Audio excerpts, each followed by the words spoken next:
നമസ്കാരം സുഹൃത്തുക്കളെ, എല്ലാവർക്കും പുതിയ ഒരു വീഡിയോയിലേക്ക് സ്വാഗതം. ഇന്നത്തെ നമ്മുടെ വീഡിയോ ഒരു നാടൻ കറിയും ചോറുമാണ്. അപ്പോൾ വളരെ എളുപ്പത്തിൽ ഈ ചോറും കറിയും എങ്ങനെ തയ്യാറാക്കിയെടുക്കാമെന്ന് നമുക്ക് നോക്കാം. അപ്പോൾ എല്ലാവരും ഇത് ട്രൈ ചെയ്യണം. ഈ ചോറും കറിയുടെയും കൂടെ നമുക്ക് ഒരു ചെറിയ ഉപ്പേരിയും അതേപോലെ ഉണക്കമീൻ ഫ്രൈ ചെയ്തതുമുണ്ട്. അപ്പോൾ ഇത് വളരെ എളുപ്പമാണ്. നമ്മുടെ പ്രവാസികൾക്കൊക്കെ വളരെ ഉപകാരപ്പെടുന്ന ഒരു വീഡിയോ ആണ്. വളരെ എളുപ്പത്തിൽ ഇത് എങ്ങനെ തയ്യാറാക്കിയെടുക്കാമെന്ന് നമുക്ക് നോക്കാം. അപ്പോൾ വളരെ പെട്ടെന്ന് തന്നെ നമുക്കിതിൻ്റെ വീഡിയോയിലേക്ക് കിടക്കാം. പരിപ്പും അതേപോലെ മുരിങ്ങക്കായും ചേർത്തിട്ടാണ് അതിൻ്റെ തേങ്ങയും ചേർത്ത് ഉണ്ടാക്കിയ പച്ചക്കറിയാണ്. അതുപോലെ പയർ കൊണ്ടുള്ള ഒരു ഉപ്പേരിയുമാണ് ഞാൻ തയ്യാറാക്കിയിട്ടുള്ളത്. അതുപോലെ ഉണക്കമീൻ പൊരിച്ചത്, നല്ല മസാലയെല്ലാം ചേർത്തിട്ടാണ് ഞാൻ ഈ ഉണക്കമീൻ ഫ്രൈ ചെയ്തെടുത്തിട്ടുള്ളത്. അപ്പോൾ ഇതിൻ്റെ വീഡിയോയിലേക്ക് നമുക്ക് കിടക്കാം. അപ്പോൾ ഇതിലുള്ള ചേരുവകൾ എന്തെല്ലാമെന്ന് നമുക്ക് നോക്കാം. ഇതിനായിട്ട് ഞാൻ എടുത്തിട്ടുള്ളത് ഒരു വെള്ളരിക്കയാണ്, അതേപോലെ 2 മുരിങ്ങക്ക, 3 പീസ് തക്കാളി, 2 ഉള്ളി, 2 അല്ലി വെളുത്തുള്ളി, ഒരു ചെറിയ കഷ്ണം ഇഞ്ചി, ഒരു 20 പീസ് പച്ചമുളക്. അപ്പോൾ ഇത്രയാണുള്ളത് ഇതിൻ്റെ ചേരുവകൾ. ഇത് ഒന്ന് നമുക്ക് കട്ട് ചെയ്ത് മാറ്റി വെക്കാം.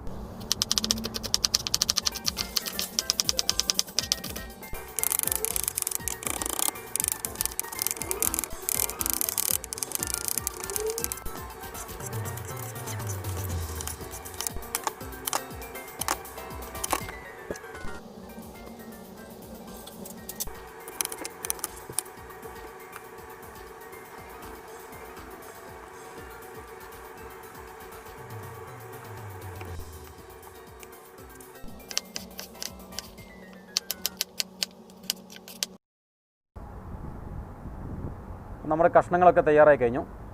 ഇനി നമുക്കിതിലേക്ക് വേണ്ടത് തേങ്ങയാണ്. ഫ്രഷ് തേങ്ങ ആണ് ഉപയോഗിക്കേണ്ടത്. ഞാനിത് നമ്മുടെ തേങ്ങ പീര ഉപയോഗിച്ചിട്ടാണ് ഇത് തയ്യാറാക്കിയെടുക്കുന്നത്. അപ്പോൾ ഒരു 1/2 കപ്പ് തേങ്ങാപ്പൊടിയും അതിലേക്കൊരു 1/4 ടീസ്പൂൺ നല്ല ജീരകവും ചേർത്തിട്ട് ഞാൻ അരച്ചെടുക്കുന്നുണ്ട്. ചെറിയ ഉള്ളി വേണ്ടവർക്ക് അതും ചേർക്കാവുന്നതാണ്. അപ്പോൾ ഇനി നമുക്ക് പരിപ്പ് അടുപ്പത്ത് വെക്കണം. പരിപ്പ് റെഡി ആയിട്ടുണ്ട്. ഒരു 100 ഗ്രാം പരിപ്പാണ് ഞാൻ ഇതിന് വേണ്ടി എടുത്തിട്ടുള്ളത്.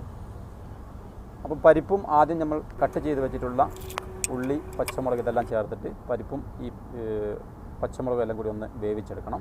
അത് വെന്തതിന് ശേഷമാണ് നമ്മളതിലേക്ക് വെള്ളരിക്ക ചേർത്ത് കൊടുക്കുന്നത്.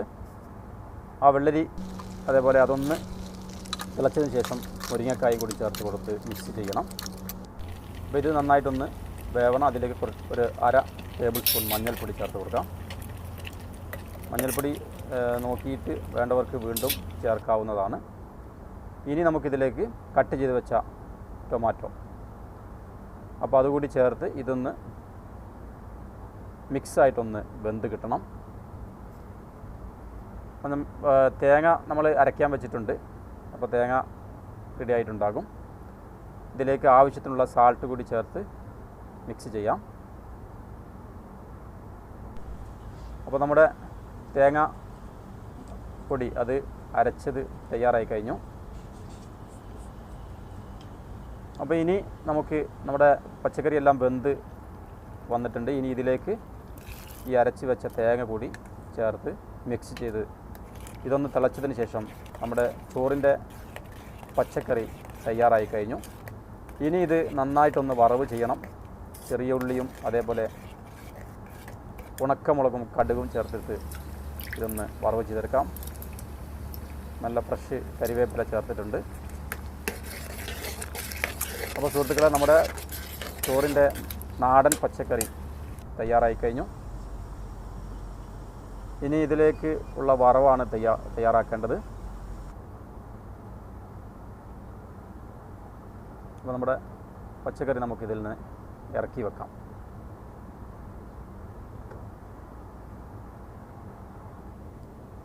അപ്പോൾ നമ്മുടെ കറി തയ്യാറായി കഴിഞ്ഞു. ഇനി ഇതിലേക്ക് കുറച്ചുകൂടി കരിവേപ്പില ചേർത്തിട്ട് നമുക്ക് ഒന്ന് വറവ് ചെയ്തെടുക്കണം. അപ്പം വറവ് ചെയ്യാൻ വേണ്ടിയിട്ട് ഞാനൊരു ഫ്രൈ പാൻ വെച്ചിട്ടുണ്ട്. അതിലേക്ക് വെളിച്ചെണ്ണയാണ് ചേർത്ത് കൊടുക്കേണ്ടത്. ഞാൻ ഓയിലാണ് ചേർത്തിട്ടുള്ളത്. അതിലേക്ക് കടുകും അതേപോലെ ചെറിയ ഉള്ളിയും വറ്റൽമുളകും കുറച്ച് മഞ്ഞൾപ്പൊടി കുറച്ചുകൂടി അതിൽ ഞാൻ ആഡ് ചെയ്തിട്ടുണ്ട്. ഈ മുളക് പൊടി വേണ്ടവർക്ക് അതും ചേർക്കാവുന്നതാണ്. അപ്പോൾ നമ്മുടെ നാടൻ പച്ചക്കറി തയ്യാറായി കഴിഞ്ഞു. അപ്പോൾ ഇനി നമുക്കിതിലേക്ക് തയ്യാറാക്കാനുള്ളത് പയർ കൊണ്ടുള്ള ഒരു ഉപ്പേരിയാണ്. അപ്പോൾ നമ്മുടെ പയർ റെഡിയാണ്. അപ്പോൾ ഈ പയർ നമുക്കൊന്ന് കുറച്ച് നേരം വെള്ളത്തിൽ കുതിർത്ത് വെക്കുന്നത് നല്ലതാണ്. അപ്പോൾ അതിലുള്ള കീടങ്ങളൊക്കെ പോകും, അതിന് വേണ്ടിയിട്ടാണ്. അപ്പോൾ ഞാനിത് കുറച്ച് നേരം ഒരു 10 മിനിറ്റോളം വെള്ളത്തിൽ കുതിർത്ത് വെച്ചിട്ടുണ്ട്. അപ്പോൾ അത് കുതിർത്ത് വെച്ചതിന് ശേഷമാണ് ഞാനിത് കട്ട് ചെയ്യുന്നത്. അപ്പോൾ നമ്മുടെ പച്ചക്കറി തയ്യാറായി. ഇനി ഈ വറവ് കൂടി തയ്യാറാക്കി കഴിഞ്ഞാൽ നമ്മുടെ ചോറും കറിയും തയ്യാറാണ്. അപ്പോൾ ഞാൻ അതിനൊരു ഫ്രൈ പാൻ വെച്ചിട്ടുണ്ട്. അതിലേക്ക് ആദ്യം കടുകാണ് ചേർത്ത് കൊടുക്കുന്നത്. അതേപോലെ ഒരു ഉള്ളിയും ഒരു 4 പച്ചമുളകും സാൾട്ടും ചേർത്ത് ഇത് നന്നാക്കി ഒന്ന് മിക്സ് ചെയ്യണം. അതിനുശേഷം നമ്മൾ കട്ട് ചെയ്ത് വെച്ച പയർ അതിലേക്ക് ചേർത്ത് ഒന്ന് കുക്ക് ചെയ്തെടുക്കാം. അത് ചില ആളുകൾക്ക് ഹാഫ് വേവ് മതി, ചില ആളുകൾക്ക് നന്നായി വേവുന്നത് ആണ് ഇഷ്ടം. അപ്പോൾ ഞാനൊരു മീഡിയം സൈസിൽ വേവിച്ചെടുക്കുന്നുണ്ട്. അതിൽ കുറച്ച് മഞ്ഞൾപ്പൊടി ചേർത്തിട്ടുണ്ട്, അതുപോലെ കരിവേപ്പിലയും. അപ്പോൾ നമ്മുടെ പയറുപ്പേരി തയ്യാറായി കഴിഞ്ഞു. വളരെ എളുപ്പമാണ്. അപ്പോൾ നമ്മുടെ പച്ചക്കറി തയ്യാറായി, വറവ് തയ്യാറായി. ഇനി ഇതിലേക്ക് ഉണക്കമീനാണ്. ഉണക്കമീൻ സാധാരണ മീനെല്ലാം ഫ്രൈ ആക്കുന്നത് പോലെ തന്നെ കുറച്ച് മുളകും മഞ്ഞൾപ്പൊടിയും ഒക്കെ ചേർത്ത് മസാല ചെയ്തതിന് ശേഷം ഞാൻ ഫ്രൈ ആക്കി. അതിൽ ഉപ്പ് ചേർക്കേണ്ട ആവശ്യമില്ല, നിങ്ങൾക്കൊക്കെ അറിയുന്നതാണ്. അപ്പോൾ ചോറും റെഡിയായി കഴിഞ്ഞു. അപ്പോൾ സുഹൃത്തുക്കളെ, നമ്മുടെ നാടൻ ചോറും നാടൻ ഉപ്പേരിയും നാടൻ ഉണക്കമീൻ ഫ്രൈയും അതേപോലെ തന്നെ നാടൻ പരിപ്പും അതേ മുരിങ്ങക്ക വെള്ളരിക്ക കറി തയ്യാറായി കഴിഞ്ഞു. ഇതിൻ്റെ കൂടെ പപ്പടവും അച്ചാറും കൂടി ഉണ്ടെങ്കിൽ ബഹുക്ഷേമമായി. അപ്പോൾ ഇന്നത്തെ ഈ വീഡിയോ എല്ലാ സുഹൃത്തുക്കൾക്കും ഇഷ്ടപ്പെട്ടു എന്ന് കരുതുന്നു. വളരെ എളുപ്പത്തിലാണ് ഞാൻ ഈ വീഡിയോ തയ്യാറാക്കിയിട്ടുള്ളത്. അപ്പോൾ എല്ലാവരും ഇത് ട്രൈ ചെയ്യണം. അതേപോലെ തന്നെ പുതിയ വീഡിയോ ആയിട്ട് നമുക്ക് വീണ്ടും കാണാം. ഇതുവരെ എൻ്റെ യൂട്യൂബ് ചാനൽ സബ്സ്ക്രൈബ് ചെയ്യാത്ത എല്ലാ സുഹൃത്തുക്കളും സബ്സ്ക്രൈബ് ചെയ്യാൻ മറക്കരുത്.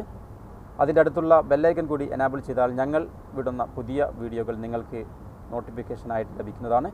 അപ്പോൾ എല്ലാ സുഹൃത്തുക്കളും ഇത് ട്രൈ ചെയ്യണം. നമുക്ക് വീണ്ടും കാണാം. അതുവരെ ഗുഡ് ബൈ. അസ്സലാമു അലൈക്കും.